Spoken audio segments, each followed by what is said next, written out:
د ایران سرحدي ځواکونو لخوا د وژل شویو افغان قربانیانو کورنۍ د عدالت غوښتنه کوي. هرات کې د هغو 11 کسانو کورنۍ چې غړي د ایراني پولیسو له لوري په ډزو وژل شوي له حکومت څخه غواړي چې له ایران څخه د یادو کسانو د وژلو پوښتنه وکړي. د معلوماتو له مخې له دې ولایت د شینډنډ او زیرکوه ولسوالیو اوسیدونکو د اعتراض په توګه د ایراني پولیسو له لوري د یادو وژل شویو کسانو جسدونه هرات ښار ته لیږدولي دي.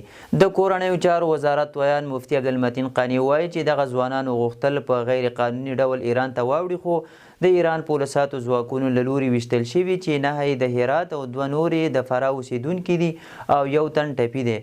همداره د ابونصر بندر امیر خطیب فراهي وایي چې دغه کسان په اصل کې 100 ورځې وړاندې وژل شوي، خو په وینا یې ایران په خپلو سړکونو کې ساتل او د دوی له ډلې د ژوندي پاتې شوي ژوبل کس په مرسته یې کورنۍ او بیا د طالبانو حکومت له حاله خبر شوی دی.